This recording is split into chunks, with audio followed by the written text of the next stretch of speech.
Hello everyone and welcome back to the 4th edition of Troy coming back to this channel and saying sorry for not uploading and then making a video, and hopefully something will change this time and I'll actually get a better upload schedule. I do really want to put more stuff out on this channel and I say it all the time, I've just got to actually do it. But while Payday 3 is so quiet over on the main channel, I think it's a good time to really push some stuff over on here, so I'm hopefully going to do some more videos in the coming weeks while Payday 3 is quite quiet. But today I want to talk about one of my biggest loves in gaming, that being Mass Effect, because yesterday at the time of recording this was N7 Day 2023, November 7th, hello, which is the date where you kind of get a celebration of Mass Effect, and as the last few years have proven, slight teasers for the next game in the series. Now, it's still undoubtedly a few years off. It's supposedly coming out after Dragon Age Dreadwolf, and that doesn't have a release date yet, although apparently there's some internal layoffs and some possible trouble going on with that game, so who knows if we'll end up swapping it around and putting out Mass Effect 5 first, or whatever they call it. Might not even be Mass Effect 5, I still in my head think they could call it Mass Effect 4 and just have Andromeda as a spin-off. You never know, could be like Life is Strange Before the Storm, where it was a spin-off and then you have the actual sequel afterwards, who knows. But the point is, in this video, I wanted to talk a bit about what I like out of the game, because I am someone who is newer to the franchise. I put a video out on Red Archer Live back before I kind of made that fully Payday channel, talking about my experience with it. I'll leave a link to it in the description on screen. It overtook Life is Strange as my favourite video game franchise, so I have a lot of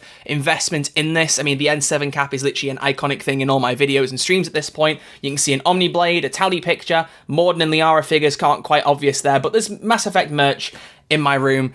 I love the games, and I really am very excited for the next one, including Andromeda. I really like that game as well, but what I thought I'd do in this video, as I've said, is just kind of dive into some key things that I'd like the next game to have. Very vague, very broad, because we don't have a lot of information, and I just want to kind of give my overall thoughts on what I'd like the next game to have, kind of combining some of the most important aspects, I think, of what came before. So the first thing I want to talk about is exploration, because exploring other planets has been something that's been done better in some Mass Effect games and worse in others. And actually, it's partially influenced by the recent release of Starfield, because to me, as someone who loved Bethesda games and really enjoyed Skyrim and Fallout 4, I was not as big of a fan of Starfield. I think it became a point where you had too much to do in the game. There was too much to explore. Fast traveling between everything also made it a bit more tedious, a bit more boring, I think, realistically. But it's something that I kind of feel about with Mass Effect as well, because Mass Effect 1 and Andromeda specifically had more of these open exploration segments. And in my personal opinion, that's where Mass Effect's at its weakest. For me, Mass Effect succeeds most with its dialogue, its characters, and its story. There is also the angle of combat, which I'm going to get to both of those different things later on. But to me, exploration has always taken a bit of a back seat in the games that I've really liked, and I think the games were better off for it. I know most people say Mass Effect 2 is the best game. I personally think Mass Effect 3 just slightly clinches it for the kind of the wartime story and bouncing around planet hopping, but for the sake of a plot rather than for the sake of go explore this planet. But in terms of actually exploring the galaxy, Mass Effect 2 did it best. You go to any galaxy, visit any planet, mine them for resources, and occasionally there'd be a mission on a planet. I would really like that to be the element of exploration that you get in Mass Effect 4 or 5. I'm going to call it 5 from here on out because who knows what it'll be, but let's say it's 5. And I think that was the best way of doing it. Have some actual unique crafted missions for particular planets that you just happen to stumble across as like random events almost. Don't make them procedurally generated. That doesn't interest me. I'd rather it just be actual stuff you script and write. But beyond that, let you mine for resources, for upgrades like Mass Effect 2 let you, and just kind of build on that system. I think you really nailed it there, that you being BioWare, like they're watching this, I highly doubt it, but I think they really nailed it there, and I would like to see that kind of system come back. I think once you let people land on every single planet, you then feel like you have to add stuff to it, and then you don't want it to become a chore. You don't want it to feel like there's so much to do that you can't be bothered doing all of it, which is kind of one of the reasons I was put off Starfield. And this, much like everything else in the video, is obviously just my opinion, so feel free to let me know in the comments if you disagree. But that's just where I stand. I think exploration is good, but to a limited amount. Don't give people too much choice, because then you end up with the streaming service problem where you might load up Netflix and go, what am I going to watch? You see too much is on offer and then just give up and go do something else because you can't decide. Something I've done far more than I'm willing to admit to. Next, I want to talk about choices though, because there are a lot of games that put choices out there and allow you to influence the outcome of the game, and often they will market it as something where the entire story will shift, and it doesn't quite. Now, I missed out on a lot of the core marketing for the original Mass Effect games. As I said, I jumped in with Legendary Edition. That comes with its own conclusions that you can make about the game that are based on years of feedback, years of additional updates, DLC, things being adapted in the community. I personally went on record saying I liked Mass Effect 3's ending, but that was based on me having the extended cut just in the game at base. If I played the original, I may have felt differently. And while I absolutely adore Detroit Become Human, and I think the way that that narrative can branch out is absolutely phenomenally done, that takes a long time to do. And I actually think in some ways, games like Mass Effect, where you have choices, they don't change the overall outcome of the story too much, but they do change your own personal story. To me, that's the best angle to go with choices, because they don't take as long to make for a game, and also allow you to adapt your playthrough a little bit to say, oh, Rex died at this point in my playthrough, or Liara wasn't picked up here, or Garrus didn't make it to Mass Effect 3. Some things change, but they don't change the core framework of the story. You still have a very overall same experience with the rest of the players, but the little details, the characters who are present, the people you romance, things like that, they're what alter. And I think that is the best part of a Mass Effect game. And I don't personally think that's really been done wrong in any of the 4 games so far. So this is kind of just I like this as it is, please don't change it. I know that Mass Effect 3, as I said, the ending was a hot topic because it was just playing out different cutscenes, but realistically, what did you want the game to do? For people who were upset by that, I would actually be interested to know what people think on that. I know that part of the frustration people have told me was because they hyped up that the ending would be completely different based on what you choose. That's obviously not true. To me, I felt like just getting to that point, the ending was also influenced by the choices you made in-game because your war assets changed what endings were even on offer to you, and out of the ones you picked, how strong they were. Destroy could kill everyone, or it could just kill the Reapers and Synthetics, so I think it worked well. I think having choices that don't completely change the whole course of the story is not a bad thing. I don't think it needs to be hyped up as this thing where every single fibre of the game will change, because not only do you set false expectations, but you also don't necessarily have to do it to make the story good. At least in my opinion. Next up, I want to talk about the dialogue, because for me, as I've said, the biggest thing that made Mass Effect good is the writing. It's the narrative, it's the characters, it's the story, performances, all the stuff around that. For me, I enjoyed spending time talking to my characters on the Normandy far more than actual combat or anything like that, because the characters in this game are unlike any other, I would say. I think the way that they are written, the relationships you can craft, the way they can evolve and change, the way romance can come into it, is such a uniquely Mass Effect thing. I know other games have done it since, but to me it feels like Mass Effect is kind of like the pioneer for that. And the dialogue, I think, reached a peak in Mass Effect 3 where after every mission, pretty much, you could go and have conversations with characters, whether it be about that mission or more information about them or interactions you could have. And I think realistically having a game where you can really dive in and get to know your crew, where no single side character, at least people with actual names rather than the NPCs that walk around, but no single side character feels unexplored. That takes a lot of effort, but it pays off hugely in a game like that. I feel like having the ability to choose who you talk to, what you talk to them about, how far you progress your relationships is something that makes Mass Effect very, very strong. And I think that is really the level that I want it to be in the next game. I want it to be Mass Effect 3 level, where after everything you do, whether it's related to what you've done or just them fancying sharing another story with you about something, that's really important to the game. And also, it's optional. So if you really care more about the combat and advancing the story, you don't have to talk to every single person. But if you want to get involved in that world and get to know the characters better like I did, then you can do that. But moving on from that is the combat. Now, I've said already, I don't think this is quite as important as the dialogue, but I know a lot of people feel that way. And I have to say, especially playing Andromeda, that game I think was where the combat was the best. And that might be a hot take, I don't know, but I like the verticality, the choice of powers, the way the whole combat was executed in Mass Effect Andromeda just felt really strong.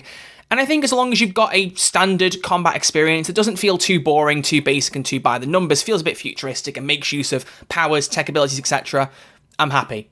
I don't really have too much to say on this one. I want to note that the combat is important, but because I'm more invested in the story, I don't have as much to say here. But I want to note, as I've said, that I think Andromeda's combat was really interesting. I think it'd be cool if when you mix your classes up, you kind of get some that feel a bit more like the OG Mass Effect games, some that feel like Andromeda with the jump jets and moving around. So maybe a bit of flexibility combining the best of all the game's combat could be cool. So just as long as the combat feels fun and is really at least strong enough to carry you between that dialogue, I'm happy. That's all that matters to me. But I've spoken about Andromeda a few times. I think it'd be important just to kind of reinforce this point, which is, don't forget Mass Effect Andromeda. That game, I know, did not perform as well as any of the Mass Effect games. It was ironically my first Mass Effect game. I didn't finish it at the time, but it was my first foray into the universe. I actually played through it and beat it after playing Legendary Edition. And I gotta say, I think it's a really, really good game. I think it explores some interesting stuff. It brings new species in. It just gives you an alternate story outside of Shepard's world.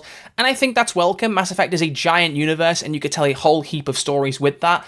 And I think the idea of spin-off games is something that they should do going forward. I think it would be really cool to see. I just don't want them to forget Andromeda. I want there to be the species like the Angara. I want you to mention remnant technology. I'd like characters from Andromeda to either be referenced or to pop up in the next game. I think games, and also just media in general, work better when they embrace the things that people don't like as much, and in some ways either make them better or make it go, hey, it's cool if you like this. Almost like in Avengers Endgame, where one of the most important parts of the plot was to go back in time to Thor the Dark World, which most Marvel fans did not like nearly as much as any other film. Just embrace it as part of your history, bring it in and make it part of a better package. And I think no one will really complain at you for doing that. So just as a reference, don't forget Andromeda. It seems that the game is going to jump forward to Andromeda's time. All the stuff we've had so far has had hints of the arcs and things like that, so I don't think they're going to, but I want it on record because I like Andromeda and I don't want it to be forgotten. But finally, the last part I want to talk about, and this is apparently a really hot topic at the minute, especially after the teaser yesterday, but Shepard. I want to bring them back. And I'm in that camp firmly, completely. And it could just be Shepard, or it could be like the kid of Shepard, whatever it may be. I'm not bothered as long as it is a Shepard-like. And even if it was the kid of Shepard, you could have Jennifer Hale and Mark Meer come back to voice their different genders, respectively. I don't see why you couldn't. I know I've just said exploring other spin-offs in the Mass Effect universe is important, and I stand by that. But I think after Andromeda's kind of polarizing reception, but also them teasing, bringing back people like Liara, who I know was in Andromeda, but you never saw her, you just heard her. She's literally been the first key face of the first teaser. I really think focusing on the consequences of a new world centuries after the original trilogy, but having Shepard explore that could be a really interesting idea and a really cool angle to see the consequences of my own actions. Here's what they led to, here's the things that kind of derive from it, but also seeing Shepard interact with the Andromeda stuff, reuniting with Liara, I get is a very personal investment for me because Femshep and Liara were my one true pairing. Is that what the Twitter people call it? OTP? It was them. I love those two together. I absolutely adore both the performances and their characters. So I get that I have my own personal stake in this, and that does influence my opinion a little bit. But I think Shepard is just an iconic character. He or she, I mean, depending on who you play as I've said, I played Femshep. I think Jennifer Hale's performance is vastly underrated. I think Shepard is one of those iconic gaming characters, and it's been long enough after Mass Effect 3. I mean, that came out, what, 10 years ago? It's been long enough where you could bring the character back, I think. And apparently, like I said, it seems like a hot take, especially on the Instagram posts for N7 Day. A lot of people saying don't bring Shepard back, that it's just rehashing it. And I get that it could feel like that, but I honestly think it's been long enough that you could tell a new, interesting story that feels separate to the original games whilst also being a spiritual successor, but also its own standalone game. And I think bringing Shepard back doesn't rob you of the chance of doing that. I really don't. I think the time jump alone is enough to make it feel different. And yeah, I just like Shepard, so I wouldn't mind seeing another game with them in there. So that's my thoughts on the Shepard situation at the minute, but I know different people have different thoughts on that, and again, I'd like to welcome your comments on that. But there you go, there's 6 random kind of general points I wanted to make about Mass Effect 5. I'm very much excited for the game. The teaser that came out yesterday, well, it didn't show as much, has got my Mass Effect hyperfixation back up in full force, so I'm replaying Legendary Edition at the moment. It's a phenomenal series of games. I mean, I kind of almost look at them as one whole game because they came out like that for me, but I just love that franchise. I'm very much invested in it, and I cannot wait to see where it goes next. I just hope we get some news soon. I would really love it, but who knows? Thank you all very much for watching. If you have enjoyed it, please give it a thumbs up and hit subscribe on the channel if you want to check out more random thoughts from my brain. That's what this channel is for, and really, I'm gonna try and be better with it. Loki's finale and also the Marvels come out later this week. I'd love to do videos on both. I'm not going to promise them both because realistically, looking at my previous upload schedule, it probably won't happen. But especially as I've said for the Red Archer Live viewers among you, Payday 3 has not been as good as I'd hoped it to be. The chaos around it and the lack of updates and all that has really dampened my enjoyment of the game for the time being. So I really would welcome spending time on other stuff. So I'm really going to try and put more stuff out on here. And maybe this will be the moment where I actually get good at uploading on this channel. Who knows? But either way, I'll see you all very soon with hopefully some new videos on here. I really appreciate you all sticking out on this channel and checking out the videos. Until the next one, see you all soon. Look after yourselves. Stay safe. Thanks for watching.